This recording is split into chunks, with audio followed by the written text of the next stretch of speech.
Today we're talking about one of my favorite annual releases from a new Riff Distilling company. If you have an idea of what it may be, or if you don't, stick around. We're going to tackle that here on the My Bourbon Journey Whiskey Review channel.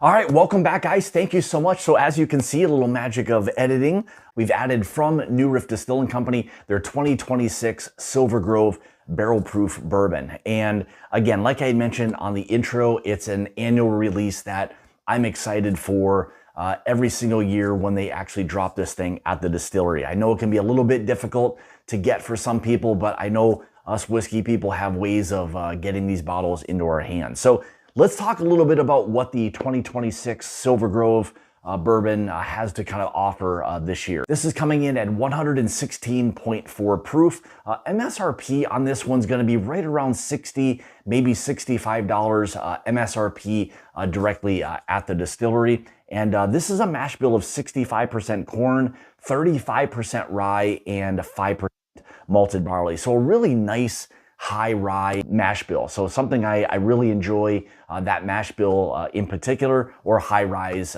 in general. And it is age stated as 6 years old, this being now their oldest age stated Silver Grove release that they've had to date. So they've progressively gotten older. The prior 2 years, they were age stated as 4 years. And now we've bumped up to an age statement of 6 years. So let's not waste any more time. Let's kind of get into this and give you guys an idea of what this thing's going to have for both nose and on the palate. So right away, you're hit with this big boldness, like immediately. You know you're dealing with just a really nice, well done or well blended bourbon. Really nice, kind of those fresh caramels immediately. Some butterscotch notes, which is kind of interesting. Something that I don't always get from New Riff, but it's leading right away with that kind of butterscotch feel.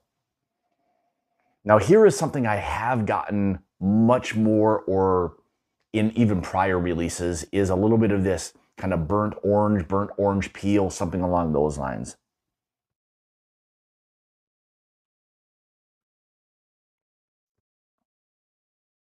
Now, I'll say this, like just, and moving this thing around in the glass, like it's very oily, which hopefully that will translate over to some really nice flavors on the palate.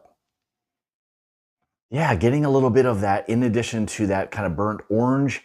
Here comes some like kind of burnt orange and chocolate kind of feel that it has to it. So something I'm really digging so far.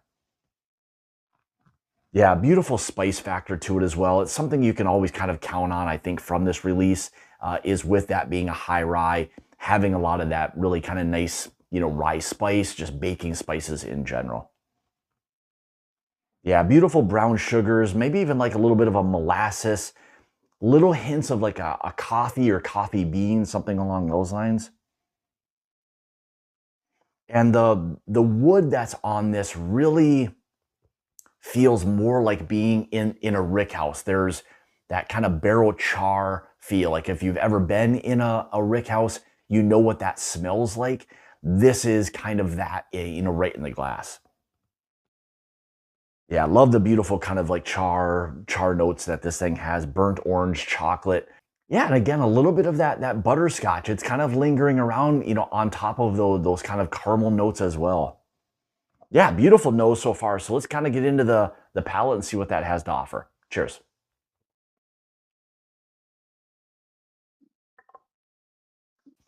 Boy, so right away, you're kind of hit with almost this, it's definitely oak. We'll say that. Maybe even a slight kind of dusty feel. There's a really nice, just overall, like oak influence, which is something that I enjoy with a great whiskey. It feels like it's really going to kind of set this thing up. I mean, it's just making your mouth like salivate. Very oily, very creamy. Really have to identify the texture of a whiskey. It's very, very important, I guess, for me. So as you kind of continue to sip on that, you want that texture to be there. You don't want your whiskey to be, thin or anything along those lines. And you will get that with some lower proof whiskeys. But when you're getting these barrel proof whiskeys, you know, you want that texture, that oiliness that's there. You want that to kind of stick to the palate and really just allow for that to lengthen the finish, just allow for more flavors to kind of build on your palate.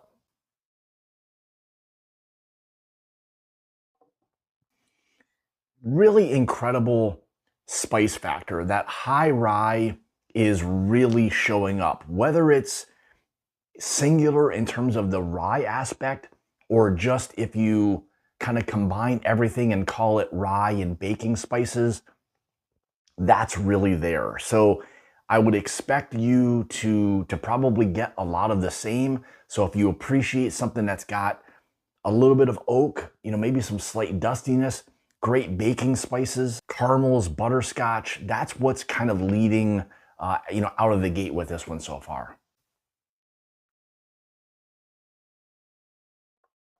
I mean, it's very rich. Very, again, the texture of it is just allowing for everything to really set up, stick to the palate on this one. But again, you're going to get a really rich, full-bodied bourbon here.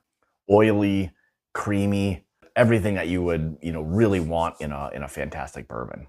Now here comes some of those orange chocolate, the burnt orange, kind of mixing well with the butterscotch and caramels. That is starting to really build on top of the oak and the spice that I kind of mentioned before. You really have to think of this as an orange and chocolate vibe, maybe an orange chocolate cream, something along those lines with the vanillas, caramels, butterscotch that's there. Again, texture-wise, I know I keep talking about it, but it's an extremely important thing when you're kind of talking about these kinds of whiskeys. So setting up as a beautiful, beautiful whiskey so far. Yeah, I would even say you get some of this kind of spicy honey feel that it has to it.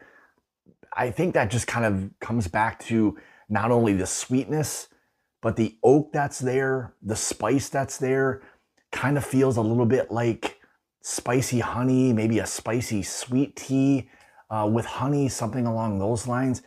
Again, just it's set up, it's setting up as it just staying so consistent all the way through.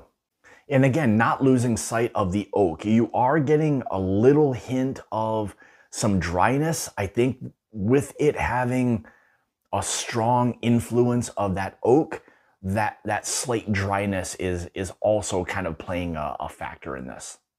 And I wasn't sure with kind of when I mentioned the tea part of it, with the honey, the chocolate, the orange, there is a little hint of this like root beer float. You know, you get a little bit of that spiciness and earthiness from like a root beer, but still with a lot of the sweetness. I mean, it's an absolutely fantastic barrel proof bourbon, and it's why it's one of those bourbons that I really look forward to every year when New Riff is releasing this. So, and again, at 60 bucks, $65, to me, it becomes an extremely incredible value. The only downside is the maybe inability for a lot of people to get these.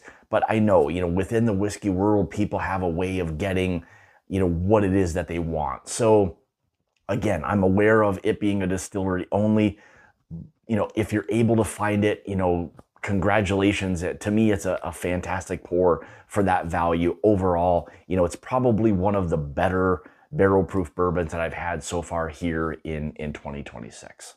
So there you go. There's the 2026 Silver Grove barrel proof bourbon for you. Some nosing and some tasting notes to give you an idea of maybe what you can expect from this release. So with that being said, thanks guys so much for tuning in. Now I want to hear from you. Let me know, have you had the 2026 release yet? Have you compared it to the 25 or the 24? I try to stay away from doing the comparisons, but I want to hear from you as to your thoughts on the 26 maybe versus the 25 and 24 as well. So thank you very much for tuning in today. If you'd like to follow me, you can on Facebook and Instagram, those places at My Bourbon Journey. If you'd like to help support the channel and become part of the Mash and Journey Whiskey Club, make sure you check out that Patreon link in the description below. That down there with a lot of other great things for you as well. So again, guys, thank you so much for tuning in. And as always, it's about the journey and not the destination.